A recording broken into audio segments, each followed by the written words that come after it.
Eh bien, bonjour à tous. Bienvenue aujourd'hui pour ces derniers rendez-vous de l'actualité de l'année. Nous allons passer une petite heure ensemble afin que nous puissions vous présenter avec plaisir la loi de finances de la sécurité sociale pour 2016 et plus précisément ses perspectives et ses enjeux. Loi de financement, de la sécurité sociale pour 2016. Donc, conformément au calendrier législatif, la loi de financement de la sécurité sociale a été votée en première lecture à l'Assemblée nationale, puis transmise au Sénat. Ça a été un moment marquant puisque le Sénat a montré sa différence d'interprétation des enjeux de la loi de financement de la sécurité sociale pour 2016 en rejetant de façon globale les dépenses et les recettes et en votant 3 amendements symboliques, à savoir le rejet de l'Ondam voté par l'Assemblée nationale à 1,75%, le relèvement de l'âge légal du départ à la retraite à 63 ans, l'instauration de 3 jours de carence dans la fonction publique hospitalière, et il a également amendé l'article 21 de la loi de financement de la sécurité sociale qui était relatif au contrat de complémentaire santé pour les retraités de plus de 65 ans. Donc, une commission mixte paritaire a été réunie. Comme on aurait pu s'en douter, il y a eu un échec et donc l'Assemblée nationale a eu le dernier mot sur la loi. Et cette loi a été votée hier. Elle a été adoptée définitivement, et ça ne marche pas, hier. Donc pour rappel, le vote de la loi de financement de la sécurité sociale comporte plusieurs intérêts. Tout d'abord, il consiste à valider les comptes de 2014, à réajuster les comptes de l'année en cours 2015 et à prévoir les recettes et les dépenses pour 2016.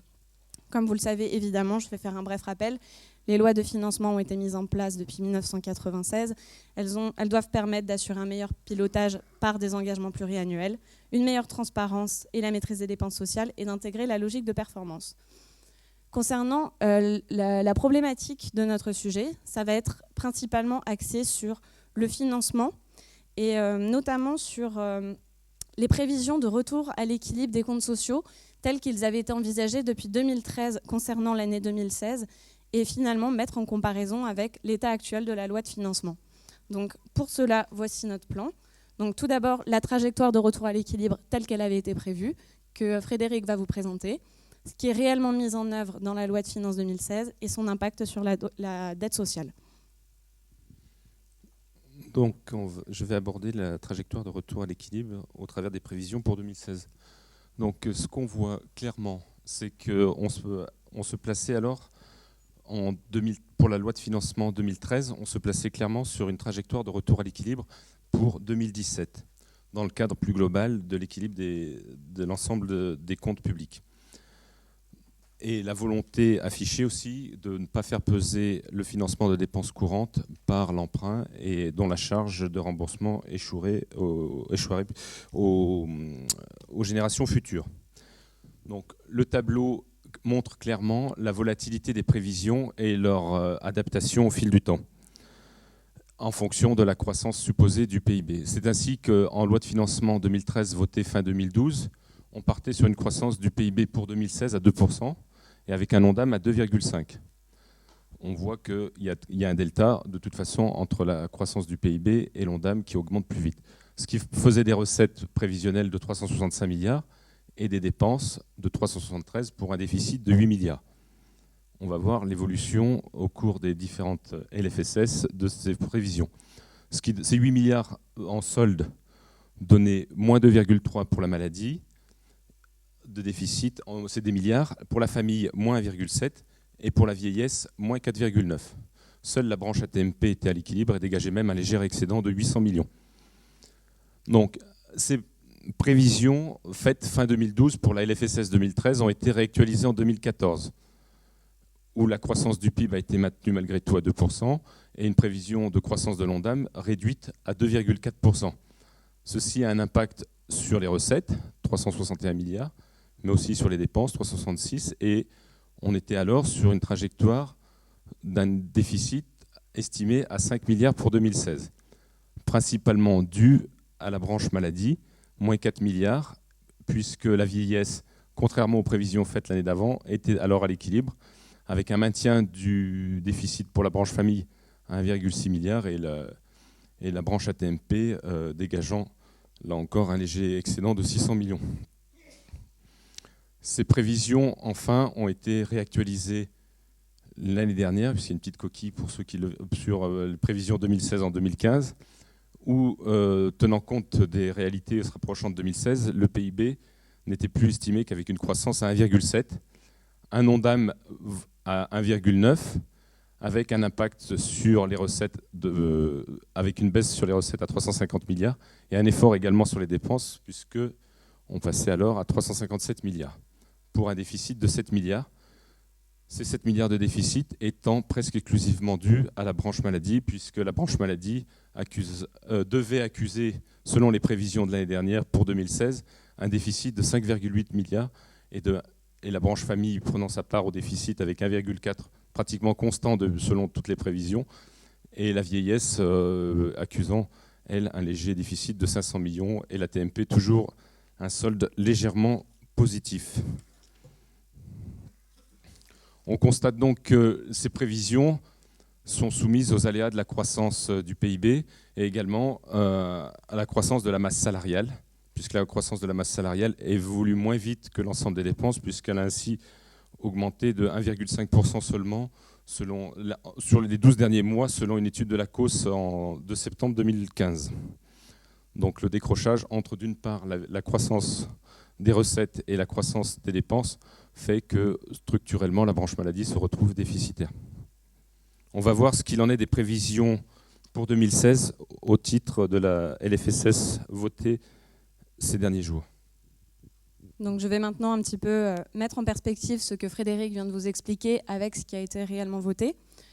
Donc pour la loi de financement de la sécurité sociale pour 2016, les estimations se sont basées sur un taux de croissance du PIB de 1%, et il a été déterminé un ONDAM à 1,75%.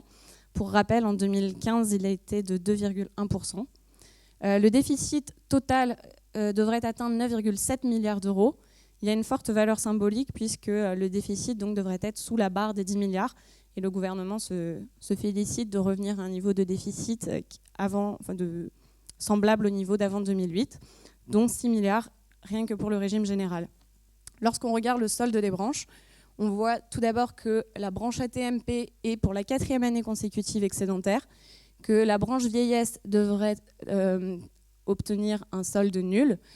Ceci est à relativiser puisque dès 2019, la branche vieillesse devrait connaître des difficultés à nouveau. Ce retour à l'équilibre est permis par les mesures qui avaient été prises en 2010, le retardement de l'âge de départ à la retraite et les mesures de 2014, même si celles-ci ont eu des effets plus marginaux sur les recettes. La maladie connaîtra un déficit de 6,2 milliards d'euros. Pour information, en 2015, il était de 7,5 milliards et la branche famille réduit aussi son déficit puisqu'il n'est plus que de 800 millions. Donc, pour cela, le gouvernement et le Parlement se sont appuyés sur une estimation des recettes assises sur la masse salariale qui devrait être en hausse de 2% par rapport à cette année. Mais toutefois, avec la mise en place du deuxième volet du pacte de stabilité et de croissance, au final, ça ne représenterait une hausse que de 1,8%. Alors, l'année 2016 représente une petite particularité. Je crois que je suis allée une slide trop vite. Voilà, pardon. C'est que, comme le constate la Cour des comptes, ces dernières années, et notamment en 2015, certes, l'effort de réduction du déficit s'est poursuivi, mais à un rythme plus lent que ces dernières années. Donc, vous voyez bien qu'en 2016, par rapport à 2015, on va réduire que de 4,5 milliards, alors qu'auparavant, c'était 5,6 milliards par rapport aux années antérieures. Toutefois, on voit que le déficit total devrait atteindre 9,7 milliards, comme je vous le disais avant, mais sans les réformes mises en œuvre, il aurait atteint 13,8 milliards. Donc la particularité de la loi de financement de la sécurité sociale pour 2016, c'est que pour une fois, je relativise, que des efforts particuliers vont être mis en œuvre sur la maîtrise des dépenses, puisque la Cour des comptes soulignait que jusqu'à présent, la maîtrise du déficit des comptes sociaux n'était possible que par la création de recettes. Et là, on voit que cette fois, il y a aussi des efforts sur la dépense. Donc, pour maîtriser les dépenses, il y a la mise sous condition de ressources des allocations familiales et les effets des réformes des retraites qui devraient rapporter 1 milliard. Le vote de l'ONDAM qui devrait permettre à 1,75%, qui devrait permettre 3,4 milliards d'euros d'économies. Et la revalorisation des pensions en octobre plutôt qu'en avril devrait permettre 400 millions. De façon parallèle, il y aura la réduction de certaines recettes, puisqu'il sera mis en œuvre le second volet du pacte de stabilité et de croissance, qui devra permettre des allègements de cotisations sociales sur les cotisations familiales pour les entreprises jusqu'à 3,5 SMIC. Et il y aura également un abattement des entreprises sur la C3S qui devrait représenter à peu près 1 milliard d'allègements pour les entreprises. Concernant la mise en œuvre du second volet de pacte de stabilité et de croissance, c'est à peu près 5,5 milliards qui sont estimés. Mais évidemment, cette réduction de recettes sera compensée par la budgétisation par l'État de certaines dépenses en parallèle. Et maintenant, Frédéric va continuer. Donc on a vu qu'il y avait beaucoup de déficits au cours de ces dernières années. Et donc voilà, je ne vous reviendrai pas sur la création de la CADES, sa création en 1996, avec l'affectation du CRDS pour rembourser la dette. On va surtout s'attarder aux dernières années, où l'on a vu que, où l'on voit en bleu foncé pour ceux qui ne verraient pas les sous-titres, c'est le montant restant à rembourser en fin d'année. Et en bleu clair, c'est le montant total amorti depuis 1996. En 2015, pour préciser les chiffres à tout le monde, c'est 126,6 milliards restant à rembourser et 110,3 milliards de dettes remboursées par la CADES. Où l'on se rend compte qu'après la reprise de dettes importante qui a eu lieu en 2011 de 68 milliards, puisque le total repris par la CADES est alors passé de 134 à 202 milliards, on voit que le montant de la dette totale reprise par la CADES augmente régulièrement chaque année, puisque en même temps que le vote du transfert de 68 milliards à la CADES, il avait été acté le transfert prévisionnel de 62 milliards à la CADES entre 2012 et 2018. Aujourd'hui, en faisant le calcul, on se rend compte que 34 milliards ont déjà été repris par la CADES sur les 62 milliards qui étaient prévus. Puisque 62 milliards, aujourd'hui, il a été voté également que tout transfert de dette à la CADES devait s'accompagner de recettes nouvelles pour arrêter de sans cesse reporter la date d'échéance qui est aujourd'hui fixée à 2024 et qui devrait pouvoir être réalisée si on continue au rythme seulement de 62 milliards sur la période de 6 ans et qu'il n'y a pas de nouveaux déficits qui viennent se mettre dans les comptes de la COS. Puisque vous voyez, donc là, on reprend, les déficits sont, avant d'être incorporés à la dette dans la CADES, sont dans les comptes de la COS.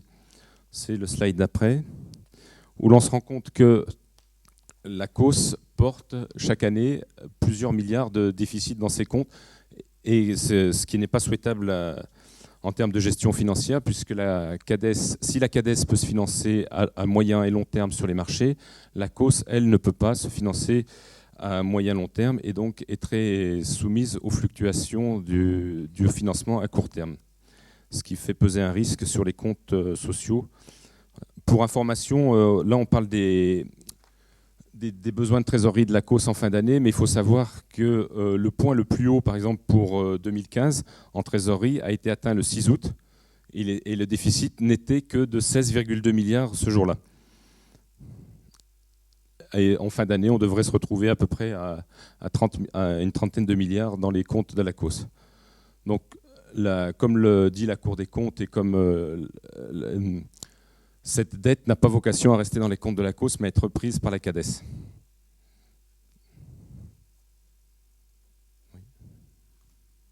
Et donc, en guise de conclusion, on peut donc se demander, puisque les perspectives et la trajectoire de retour à l'équilibre a sans cesse été revues, où est-ce qu'on en est aujourd'hui ? Donc, le gouvernement, comme je vous le disais avant, se félicite qu'on arrive aujourd'hui à retourner à un niveau de déficit qui était celui de 2008. Pour autant, il a réajusté aussi ses prévisions, alors qu'un retour à l'équilibre était prévu pour 2017, désormais il est prévu pour 2019. Et pour la Cour des comptes, et c'est aussi un discours qui est relayé par les partis d'opposition, cette trajectoire conduit à repousser le retour à l'équilibre au-delà de 2020 dans le meilleur des cas, sachant que dans son rapport, la Cour des comptes parle aussi d'horizon indéfini. Donc l'avenir paraît peut-être moins clair pour elle.